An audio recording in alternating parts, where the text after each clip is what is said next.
It's a banaro. Takunche. Siviripira patala. You unega wancha. You want John Wish. You not ever palava. You want choice. You get Oka.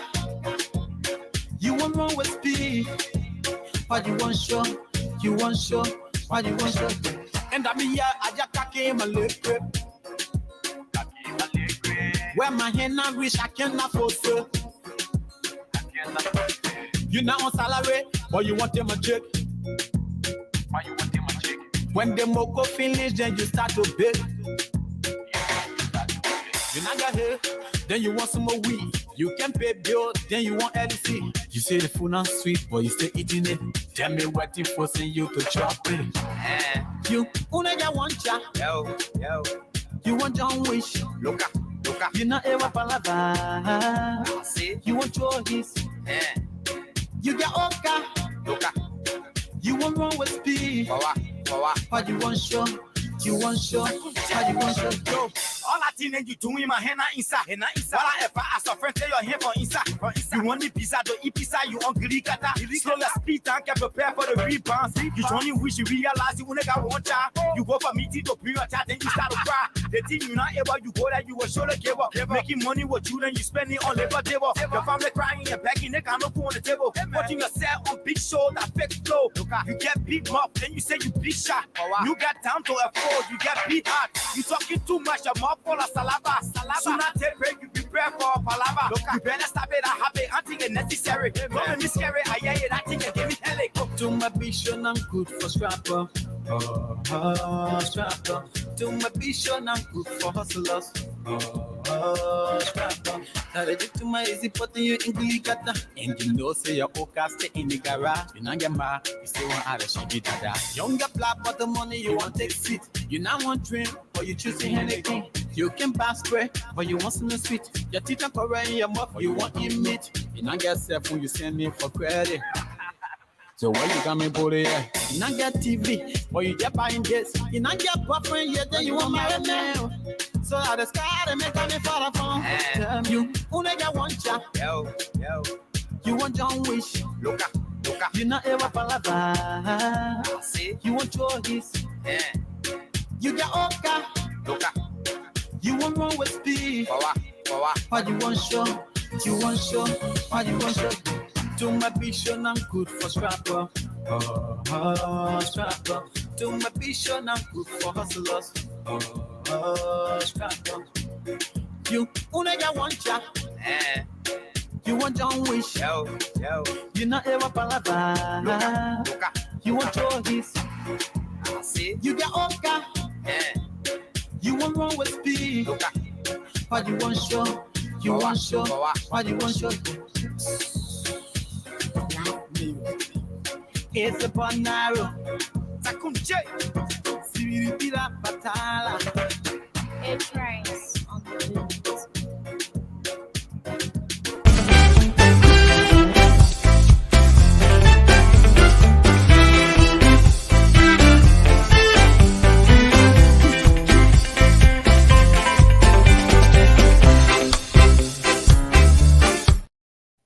Good morning to Attorney Commander Glapohkpa Chesson talk show on this June 28th, 2020, Wednesday. Today's the 28th. Let me check this again. It's unbelievable. June is gone. 30 days has September, April, June, and November. So this month has only 30 days. And in 2 days from now, we'll be in July. Where has the month gone? What's happening in our troubled country, Liberia? From news today, we hear that the legislature, both chambers, have passed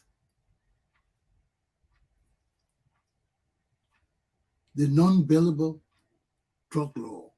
That means when they catch you for drug offenses, there's no bail. If the case will stay 1 year, you stay in jail 1 year until the case is brought forth. So now this law is on George Weah's desk, and we're waiting for him to sign it. This just goes to show the extent to which this paraphernalia is pervading our country. Our youth are dying in the ghettos. If 800 plus ghettos in Monrovia alone, how many ghettos we got in Liberia? Y'all heard my correspondent from Liberia, Mr. Samuel Wicker, the other day, talking about how he went to Sino and the whole place, the beaches along that whole shoreline being used for as latrines, nothing but feces, all on the beaches. People building their houses with no toilets. How can you build your house with no toilets? What kind of architecture is that? How the hell you build your house with all latrines, with all toilets? Come on, my people. This is asinine. This is worse than backwardness. This is stupidity. What's the use of building a house if you not have the means to comfort yourself in your house? You gotta leave your house. You don't. Oh God. What's wrong with our country, man? Is this the modern African style? Is this the new African way of living? You build house, you don't build your toilets in the house? Houses without toilets? We put toilets in the house to start from going outdoors to the latrine. Now in Liberia, we're going backwards. We put in the toilet outside now and no toilets in the house. What kind of stupidity is this? I mean, this just goes to show the extent of backwardness, stupidity, and asinine bullshit prevailing in my country today. There's nothing else you can pull it to. When you see people building modern houses without toilets, without bathrooms, something you got to stop yourself and ask yourself, what's wrong with the people?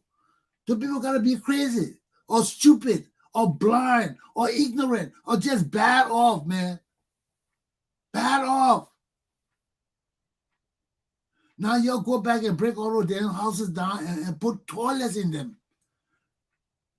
The toilets is to protect you from going outside in the bushes, from going outside the toilet or the ocean, from going outside to use the leaves and grass to clean your asses. That's what the toilets in your house is for, so you can use toilet tissue. You can't even use paper no more when the toilet in your house. You can't use cardboard sheet no more. You can't wring it up. You can't roll it up. You can't roll it. They get soft. It can't work. All of us being there with, man, look, this is the thing we did when we were children. And you're still doing it like, honestly, we can't do it. I'm a soldier. I'm a soldier. Don't put me in that category. When push comes to shove, I will clean my ass with my hands. Excuse me. I'm a soldier. Just understand where I'm coming from. I'm not like y'all. I got to do what I got to do to get the mission done. But when you're living in a civilized society, when you're living in a civilized world, you cannot build a house without a toilet in the house. Come on, my people. Come on, my people. We're supposed to be advancing, not regressing. This is going backwards, man, going backwards. Yo, come on, Liberian people, yo, wake up. You cannot build a house. Listen, look at my mouth. Listen to the words that come out of my mouth. Open your ears. You cannot build a house without a toilet, a shower, a bathtub. You cannot build a house and expect to go outside in the wilderness to shit. That's backwardness. It hurts my heart, man. It hurts my heart. How can we advance, man? How can is this how the other people in Africa, in Ghana and all the places live? Because Liberian people following those other African nations too. So sometimes when you see certain things in our country, you ask yourself, is that how people live in other country?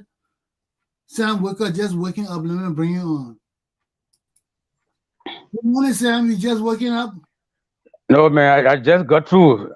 I just went through. The network is kind of slow, very slow to pick Yeah. up. All right. So what's Yeah, up? how you doing? Not bad. Yeah, man, Liberia so quiet this morning, but this issue of drugs.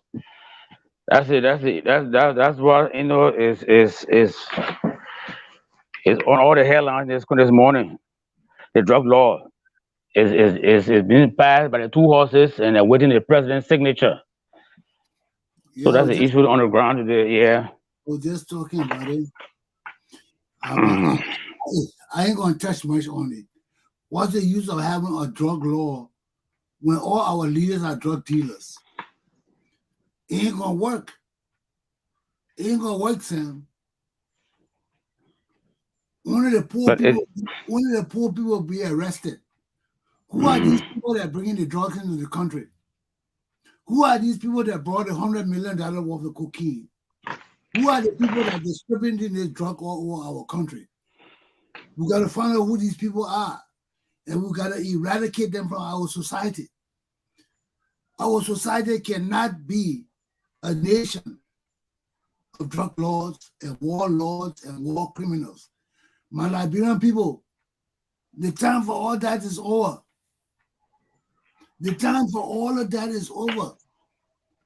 We've been there, we've done that. We suffered that. Now we got to start reeling ourselves back and coming to our full consciousness, looking for good leaders. If they're not in Liberia, y'all listen to me. But we got to change our country. Now our country can't change if we keep doing the same things over and over and over again. Don't believe Elliot Cummings. Elliot Cummings is a damn liar.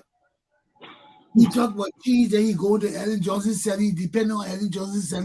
He depending on Musa ability. He depending on the useless people. Don't listen to Elliot Cummings. He's a useless man.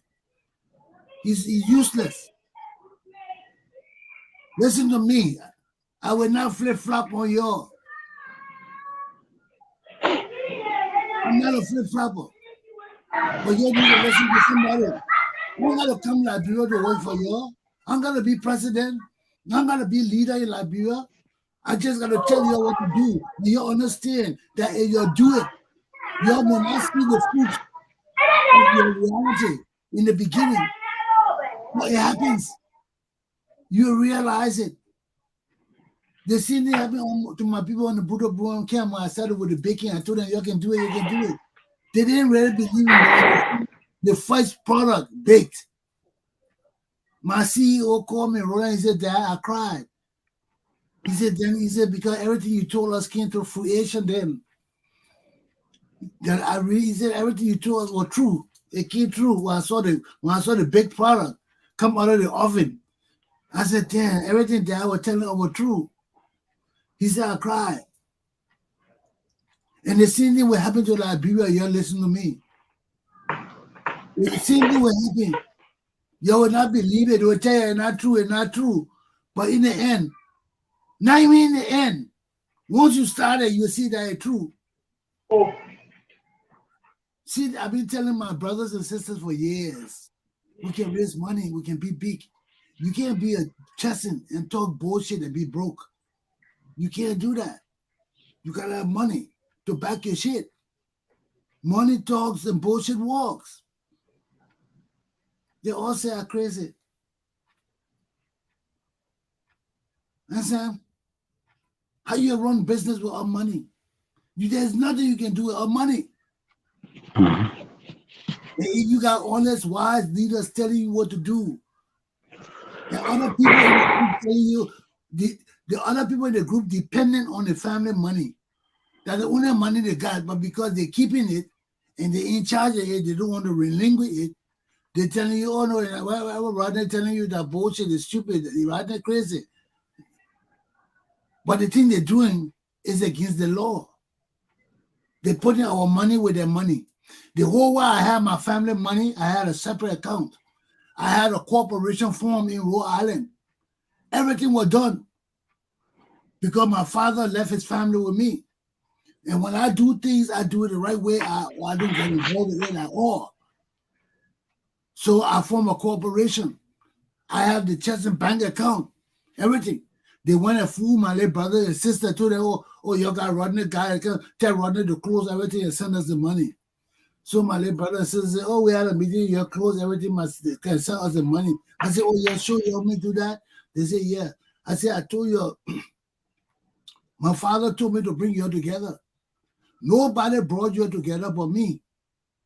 I did all the legal documents for my family. Go look at all the documents, you see Rodney Chesson. I said, I'll determine who are Chesson or not. And I brought all of you together. Then other people come to still, everybody did their part. I didn't do it alone. Everybody did their part in the family. But everybody got to understand the family leadership. Everybody don't have the same intentions. Everybody don't have the guidance. The same thing with our country. And this is what happened to our country today. Because I tell you, what happened in the family goes to the public. Because the same people in the family ruling our public. They bring it to the public because they think it's right. And we accept it because we are a close-knit society.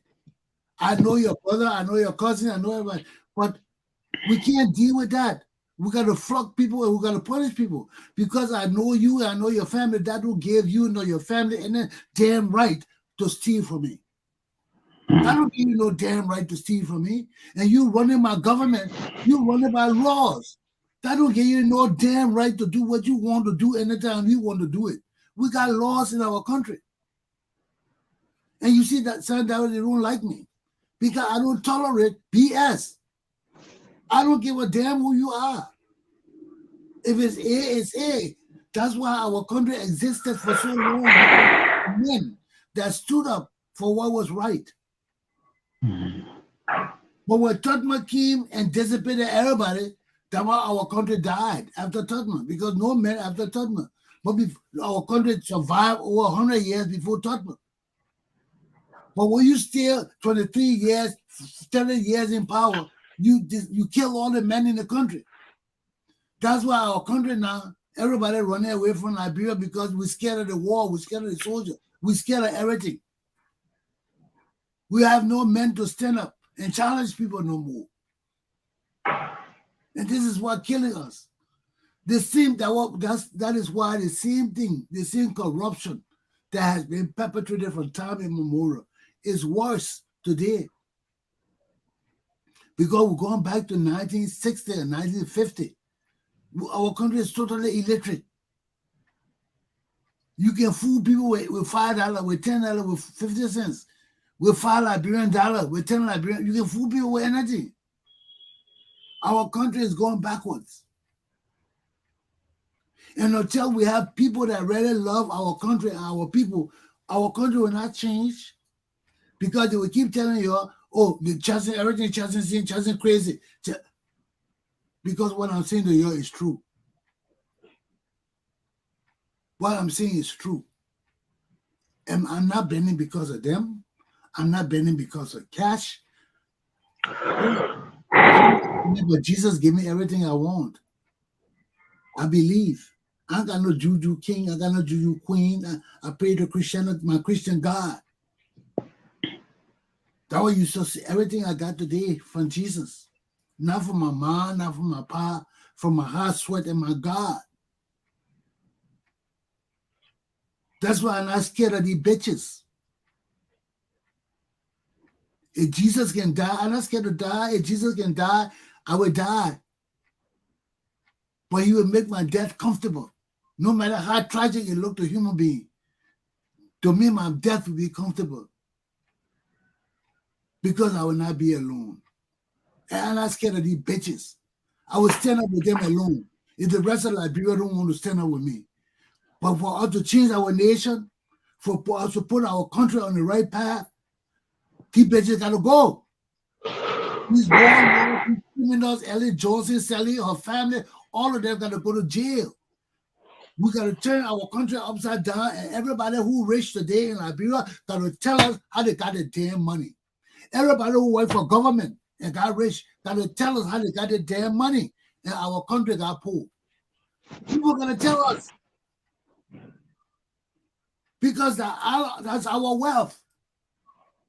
Give me a break, man. Better not you and Jeremiah Kuhn and all these bitches that go around with money and said, look at PYJ, that damn criminal. And Sarah Jones and all these bitches. We'll line all of them up. And they got to tell us how these poor, useless bitches came from nothing and became millionaires overnight. They got school, they got transportation, and the Liberian Republic is poor. How these people got rich? The Benanao, the Sarah Jones, or this all will line all the bitches up from Charles Taylor, all of them that rich. Y'all give me the opportunity to do this shit, my people. I'm a raw man. When I start talking about justice, I get raw. Because I'm a correctional officer, I ready to jail bitches. I get raw while I talk about justice. Because with justice, there's no love, there's no friendship. There's raw justice and flocking. And I'm ready to do that. That's why when I talk about justice, I get raw. I'm pissed off with all the injustices I see in the world today. I'm pissed off with all the racists, the tribalists. I'm pissed off with all the superiorists, the inferiorists. I'm pissed off with all the useless people in the world today. I'm pissed off. And this shit in my country got to stop, Sam. These useless country bitches running around the country, we got to catch their asses and fuck them. They're using our native people, making our native people stupid. Huh? Look at the damn Prince Johnson got a whole Niba County acting their asses. We got to read these bitches in these country bitches. We got to fuck the shit out of them and put them asses in jail for life. I ain't scared of them. I ain't give a damn about them. I will come to Liberia. I will kick your asses. Your country asses rooting my country. I will pull all your asses down because your asses fooling my poor native people. You know, they got our country people, our up country people, they're crazy.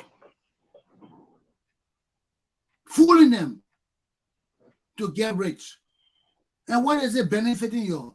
You can't keep the money in the country. Look at it going to Arab country to build money, have children all over the place. Is this what my Liberian women want? Is this what you want? These useless Liberian native bitches over y'all? Huh? We need to rein these people in and flog them. We need to flog them. Our country deserve better, man. These are the people that make us score our people, country people. Look at the behavior. Man, look at the way they're just stealing, man. These people, they steal everything, Sam. We can't lay nothing down from these people. It's stolen. This is not the Liberian people I know. These people are country people, man. These people are not like the rest of the Liberian people I know.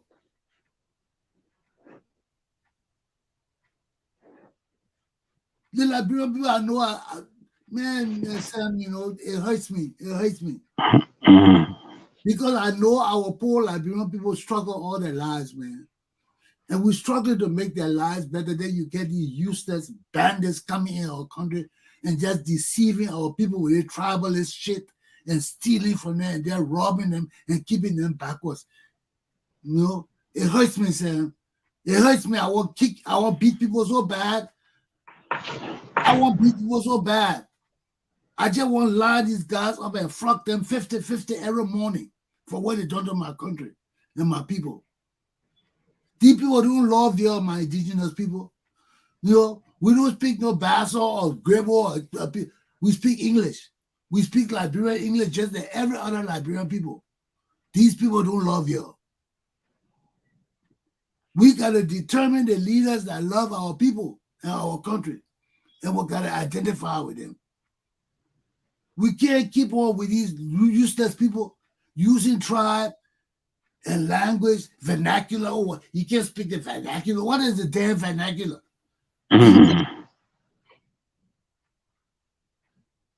You know, the youth organization, I'm just tired, Sam. The thing has been going on from the time we're born. They're contradicting and lying to our people just to rob them. All my life, I've seen this shit, man. That's why I told you. I said, at 65 years old, yeah, we have not built no roads to the eastern region. We have indigenous leaders since Sammy Doe.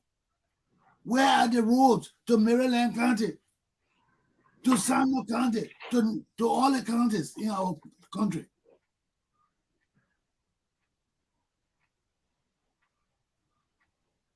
You see, but we tell our people this tribal shit, that bullshit, man. It's not helping us.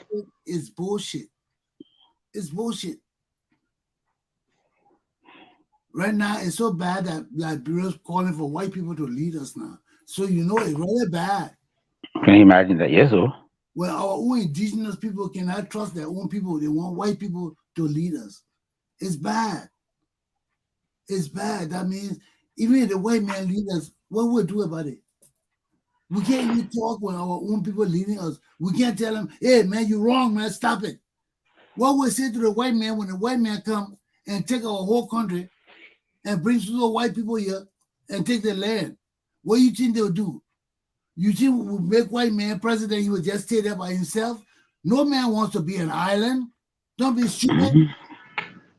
You bring a white man, make him leader of Liberia, he wants his own people to come with him. Because the Liberian people, our company is not a company he desires. Our company is mediocre. So he wants people like him.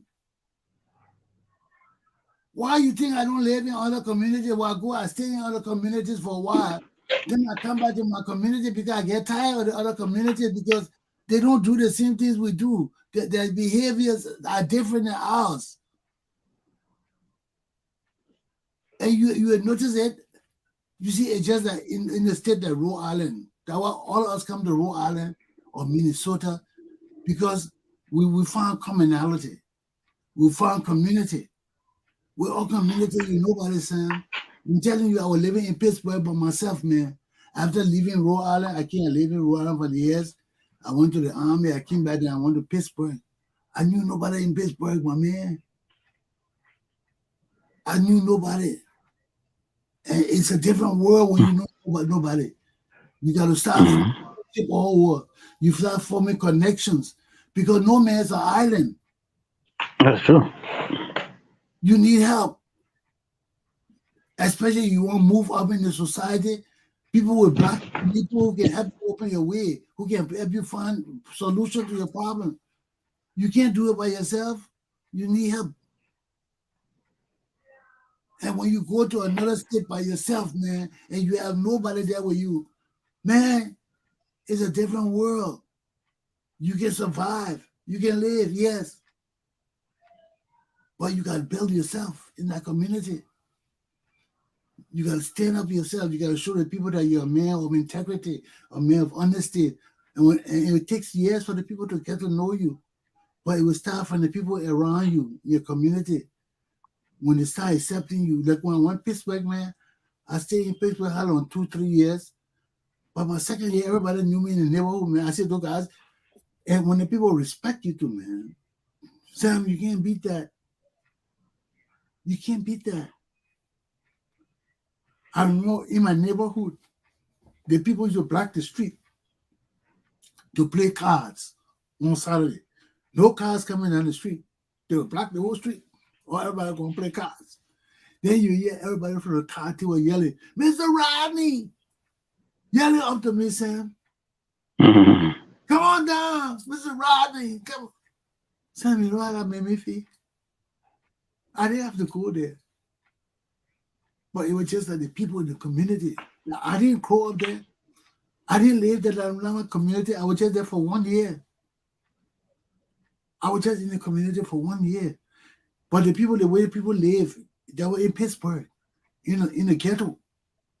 They call it the hill. But the people had their own little thing going, man. They had their own little thing going. And when I talk about this, it brings tears to my eyes because those were sentimental times in my life, man.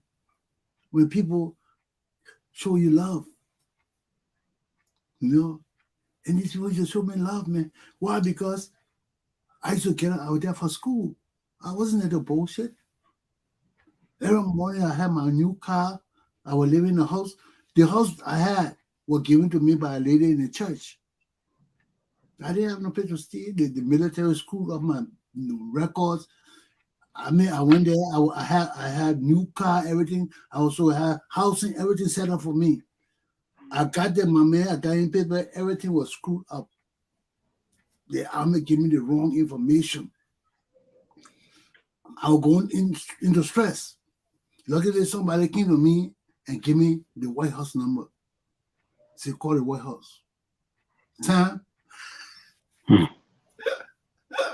Well, I called the White House and told her I was a veteran in stress because the army told me the wrong thing. Every branch of the army was calling me. Well, why you calling me? Why you didn't do this? Why you didn't? I said, man, you got me straight. You have me go buy a new car, have my hotel. I leave my hotel. I was set up for a year, my man. I was going there for law school for a year. So I was set up. I had car, house. I also be set up with money coming in. Everything. I was not supposed to do nothing but just go to school. Well, I got a place where everything was chocolate. I had nothing. I had new car. I didn't have no bill to pay my car bill. All the money they showed me, nothing. The army said they couldn't give it to me. I said, what? All the things they told me about the GI Bill are African. They fuck with me. You know how they fuck with Africans here? I know the system. Fuck with me. I didn't have no money, mommy. I had to turn to the church.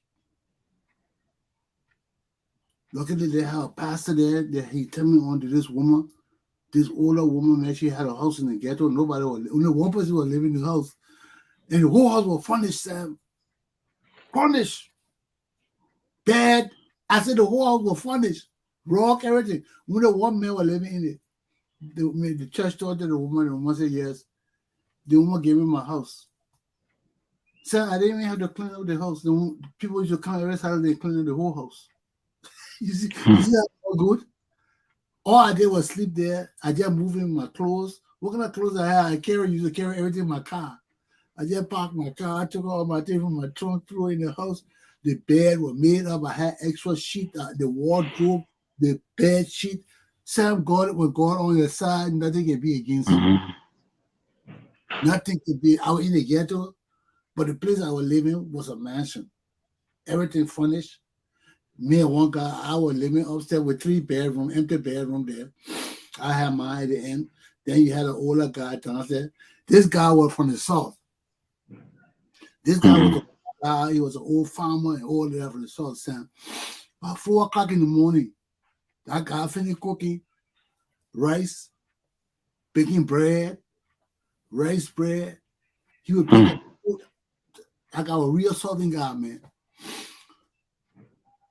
And when I get my chance out on the weekend, so now you finish baking all this, you got all this food, and then you yell, Rodney, come on down. Yeah, I know I'm going to eat, man. Yeah. I go down there. At least he got a friend or company around him. Yeah, but the old guy, I didn't like too much company, but me, I know he would mess too much. But when he ready, he would call me and say, Rodney, come on down, let's eat. We'll come down, we'll eat, we'll talk. Then we'll not see each other for weeks. And so, I remember one day he was watching this movie, Roots. That man started kicking the house, man. That man was kicking in his sleep. He was watching the movies, and it looked like he went to bed, started dreaming about the movie, how they were treating the slaves and things. That man was kicking the bed everything. I came running downstairs. I knocked on the door. The man was sleeping. The man got up. He didn't say nothing to me. He just got said, "Oh yeah, I'm up." And I went upstairs. Yeah, I went upstairs. I sat down. The next morning, he didn't talk to me for days. Then one day he fixed food. He called me down. He said, "Robbie, come on down, let's eat." So I came down and we're eating, and he just started telling me, he said, "Man, you know, the other morning you woke me up." I said, "Yeah." He said, "I watched Roots, man." He said, "The way they treated us, man, the way the white people treated us, I couldn't take it, man." He said, "I went to bed. I said I had a nightmare about it. It's just that I just started kicking everything." He said, "I almost broke my toe." Yeah, the guy was just kicking everything to her sleeping. Just in the bed. I woke up. I said, "What's wrong, man? I can't run it downstairs." He said, "Man, I was having a nightmare about that show, Roots. How they treated us, man. I was just kicking everything, man." I said, "Yeah." I said, "I understand." Because he one of the guys that really experienced the end of the slavery era. He was living down. I told you, those guys were used to getting up like before 5 o'clock in the morning or 6 o'clock. Those guys had done most of the things we do all day. They were telling the army from 3 to 5 in the morning. Sometimes in the army, you do more things than people who work all day do. You not exercise, you not shower, you not eat, you not do a lot of things.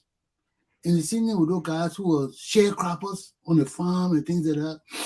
It's during the slavery days, even after the slavery days, when they had to work for a living, man, it wasn't easy. When they say sun up to sundown, you leave it. Before the sun up, you better be in the field. That means you got to get up before 5 o'clock, cook all the you cook. That's why he used to cook all those things, because the work they used to do, farming work not easy. So they would wake up in the morning, cook a hell of a meal, and eat hell of a. So they're not coming back until late in the afternoon. So you're full. You not eat your bread, you not eat your cornbread, you not eat your rice. So I said that makes you fix a meal in the morning to eat. And you can eat anything you want to eat on the table there. You call you to eat. That's how they used to eat, my man. When you finish eating all that thing, you fall on the like 3, 4 in the afternoon. You fall until you come home to go to bed, because they work hard. So maybe by 2 o'clock, they're hungry again, or 3 o'clock. But the way they eat in the morning, that's how they eat. Because when you go out, you ain't coming back. The sun down. You're working for sun up to sun down. Maybe you carry a cornbread and a bottle of water or something to keep you going. But you're not eating no big meal. Your big meal is in the morning. When you come home, you're so tired, you hardly want to eat. You can't eat a little small thing and go to bed. But when you wake up in the morning, you got a hefty appetite. That's when you cook the rice, the cornbread, the rice bread. And my first time seeing government cheese and government butter, Sam. United States government used to give free butter and cheese to the poor people.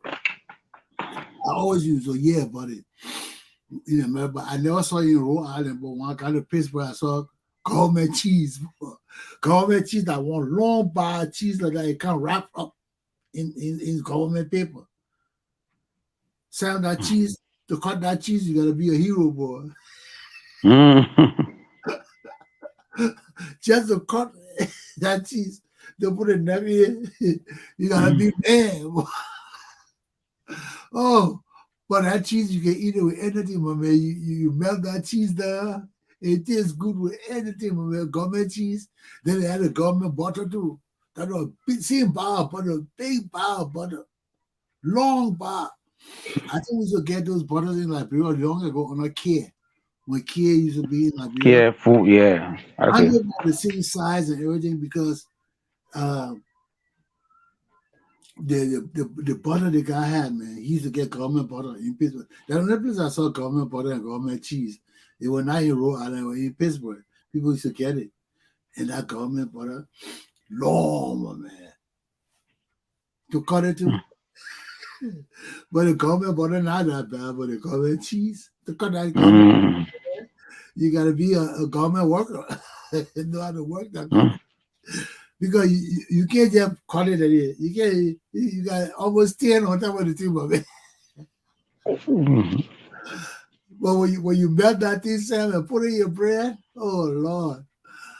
So when you come to America, when you put up with gourmet cheese, they're not around no more, but those were the days.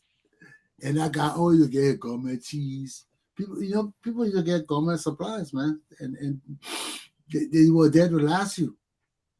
And he was constantly getting it. So every time he come down the east side, one time I had to cut it. That's how I knew. He said, yeah, was it not eating? He said, Rodney, can you cut that butter?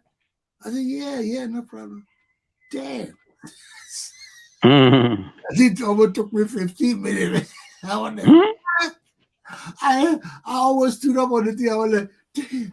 I almost put my elbow on the other side of the knife to help me cut the thing.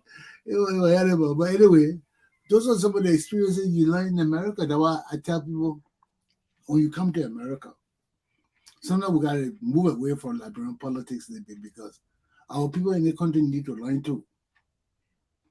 When you're in America, don't stay in one place. Travel. Go. America is a country unlike Liberia. You can find jobs anywhere. You can find jobs anywhere. Any country you go, any state you go to, they got jobs. You can go look to unemployment and get a little job to keep you going. If you want to sustain yourself on there, you can find a good job. Most people move to cities, new cities, they don't have money to survive. So these small day jobs are there to keep you surviving, man. Just imagine people piss you off and roll out of your jacket, you cost your whole damn family. You say, I'm moving tomorrow. You pack up everything you want, one car house and drive away to South Dakota.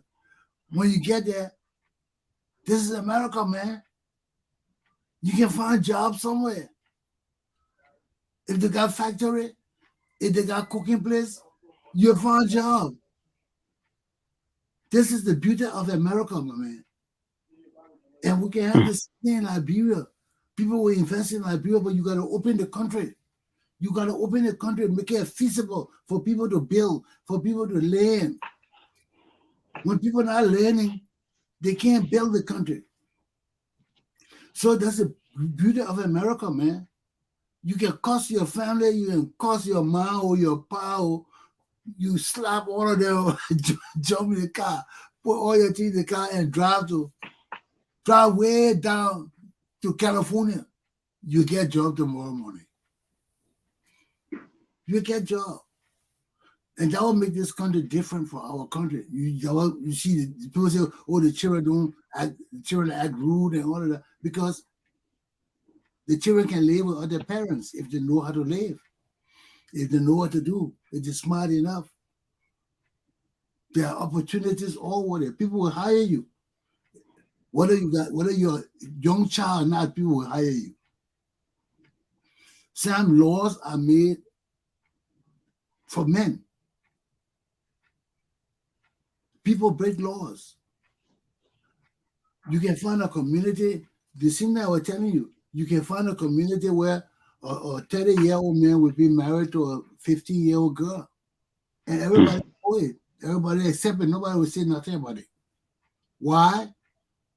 Because he giving the girl a better life. He keeping her from being a prostitute. Even if she's not going to school, even if they're having babies, he feeding her, he clothing her, she got a house to stay in. She's a respectable woman. She's a wife. She's not a prostitute.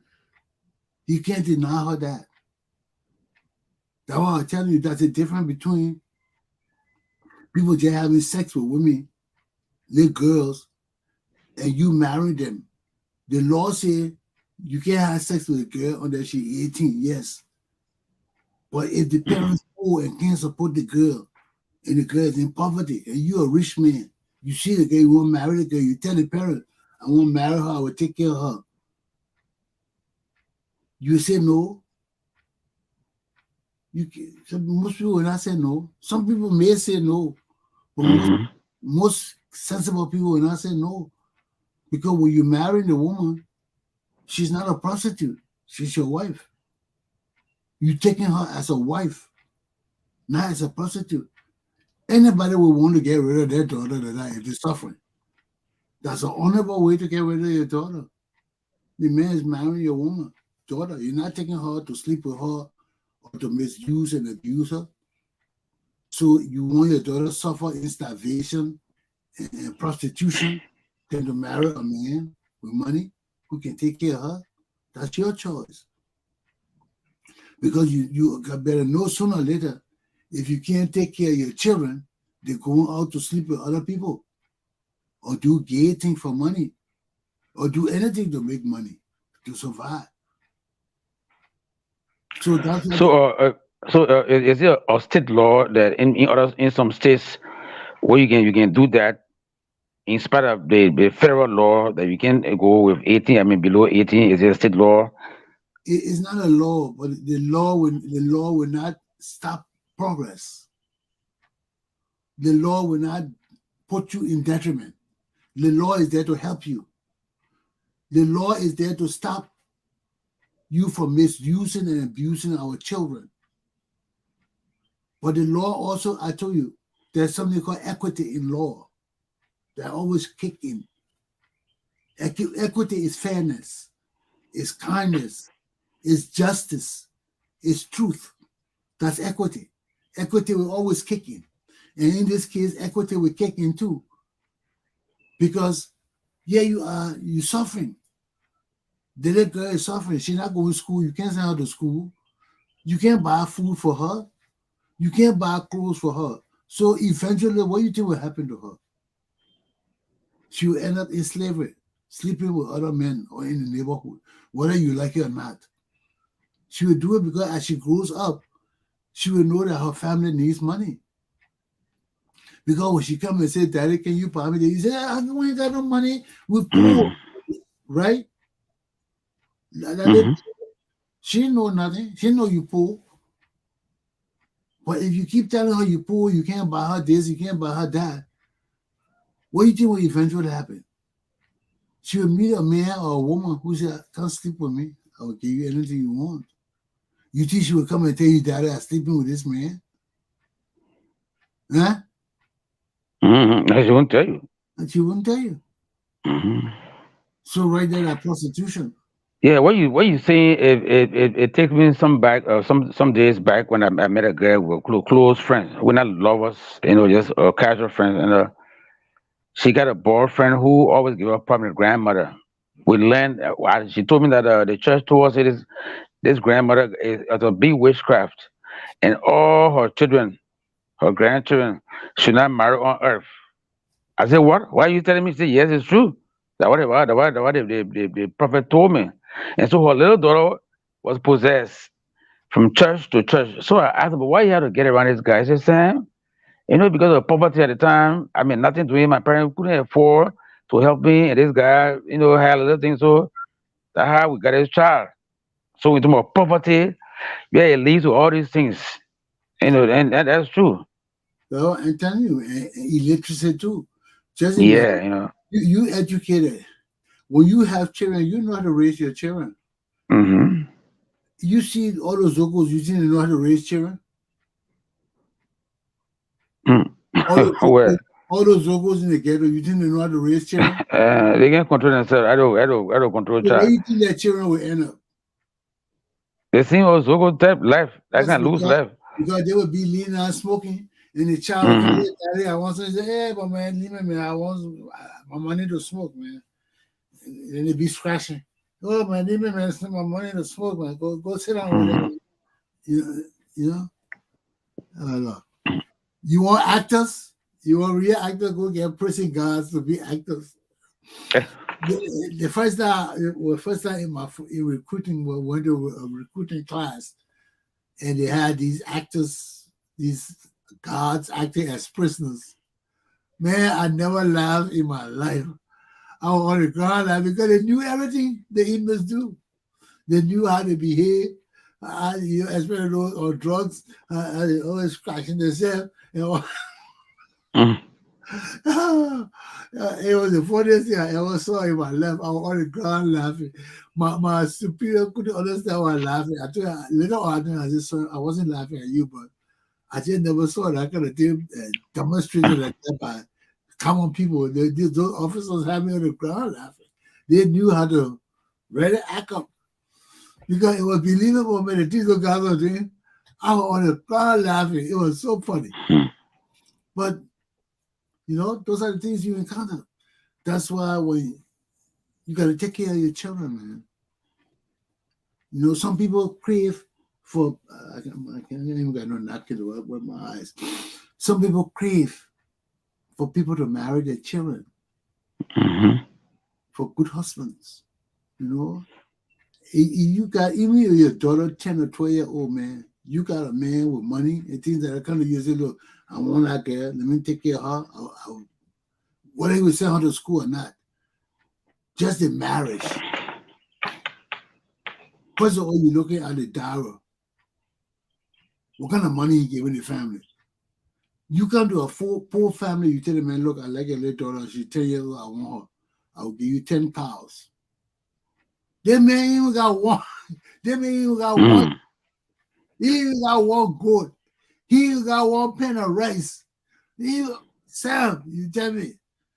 I just gotta look at you. I look at your little daughter. I said, I like that guy. I want to marry her. You tell me no. I said, I give you 10 cows. Let her girl be my wife. That's my wife. What you do? That's not my prostitute. She a baby, yes. But she my wife. There are certain things I know if I'm a considerate man. There are some people, even you give them money, they don't give you their children. Because you wouldn't want to give your daughter to a wicked man. You wouldn't want to give your daughter to a brutally bad man. Wicked to women. You wouldn't want to do that, except you got that pool that you don't care about your daughter. You say, oh, that's sacrifice. And you take the cows. But not all men will give their children to rich people because of money. No, some people love their children, even though they're poor. They give their children to people who they know will take good care of their children, will provide them a good life. You see? So even if a man come to you and tell you, man, I give you 50 cows. Let me marry your 10-year-old daughter. The law ain't got nothing to do with it. But you and the dad. That you and the parent. You transfer the custody of the child. So some people may oppose it. Many people will not say shit about it. Why? Because he's not taking the girl to prostitute. He's marrying her. He going through a marriage process. He paying a dowry right. He giving cows and everything to her. So that girl's gonna get fed. And there are laws that govern wives. Their family can enforce on the husband. You took my daughter, you gotta feed my daughter. And under our traditional law and practices, when the man don't want a woman, he gotta send the woman back to her people, right? Once the people, that's tradition. Once the people give you their daughter, you come to the mom and pa, you pay the right dowry fee and everything. You take the people's daughter. You can't mistreat her. If you don't want her, you gotta send her back to her family. That's tradition. That all traditional laws, man. Or they will go to the chiefs and bring it to the chiefs. And under our customary laws, there are no real age for marriage. That civilized people put age on marriage. That's civil law, yeah. Under our customary law, they make it marry you from the time you're born. They marry you when you're in your mom's womb. Pay the dowry womb for you when you're in your mom's womb. When you're born, you're her wife. Maybe you will stay with your mom until you go up to a certain age when you can have children. And in the traditional sense, 10-year-old, 11-year-old, you're ready to have children. So traditionally, there's no age. The people just look at your body structure to find out if you at childbearing age. When you're at childbearing age, you're a woman. That's tradition. Women are not meant to be anything but to have children and be property. Women have no rights under our tribal law. So once you reach the age of childbearing, They can 10-year-old, 9-year-old, 11-year-old. Once they look at your body and they say you can have children, they will marry you. So in our civilized society, they put law, 18-year-old, and all of that, But still, poor people, you don't want your daughter to suffer. If a rich man come and offer you money to marry your daughter, you say no. You can't say no. Be wise. And we have traditional laws that it shows that a man does not mistreat your daughter. And you also got to know too that your daughter not going to be his only wife. So just as he married your daughter, he might be marrying 2 or 3 other women, children, jealous her to be his wives too, because he got money. Under our traditional law, you can marry as many women as you want, as long as you can support them. So you can have 20 wives. You can have 100 wives. How about those chiefs that have 100 wives? Taylor, and all that marry their own children and stuff like that. They got so many children, they don't even know their own children. You see, but that's how it is. If you're a promiscuous chief, you're just sleeping with every woman, because if you get 100 wives, you're not going to sleep with 100 wives. You sleep with them one time, maybe enjoy the sex that one time. If you like it, you will come back again. But after a while, you got other wives, you got other women you can have. They will want some too. So because I want some too, I want some too. So you got 100. I know what kind of African people got 100 wives, man. I used to survive with 100 wives. Sam, you got to tell me. They posted they are king because the guys, you have some guys coming around creeping and they will be making a farm. Yeah. Up country, they begin farm for so they in fact most of the wife come back to the husband.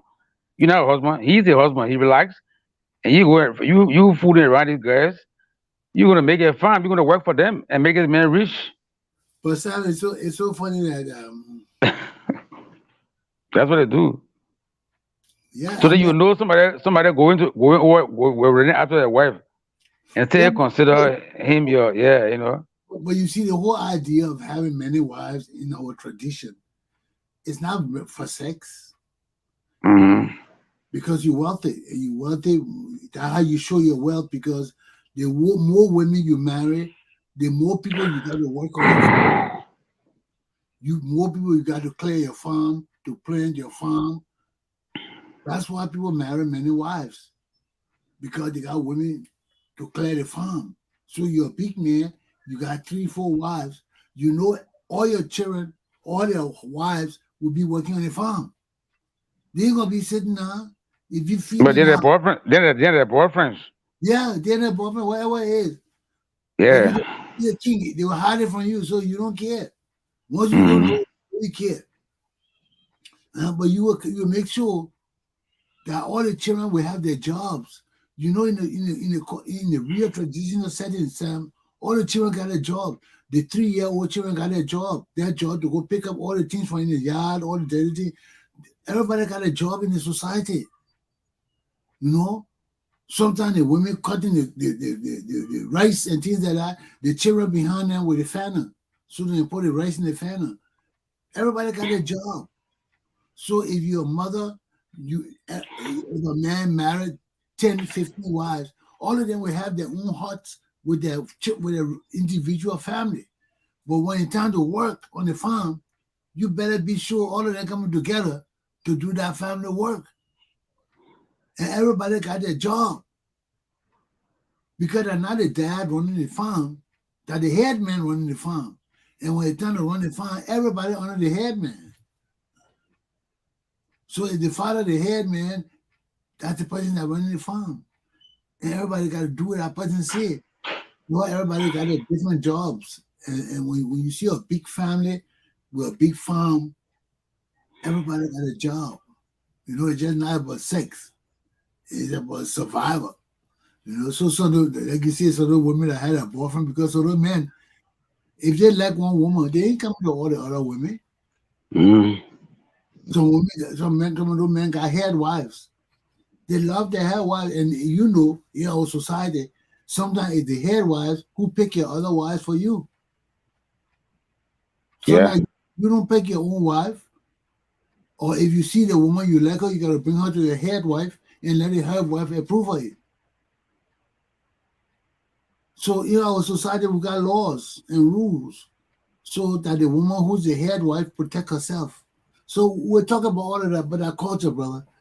Yeah, because of time, we'll talk about all that, maybe tomorrow or so. See people And marrying. and and there's drug issue too. We gotta real stress on it because what I was doing recent time, Maryland, Grand Crew, Roger, Sando, the DA, they are destroying drugs. They are burning all these drugs.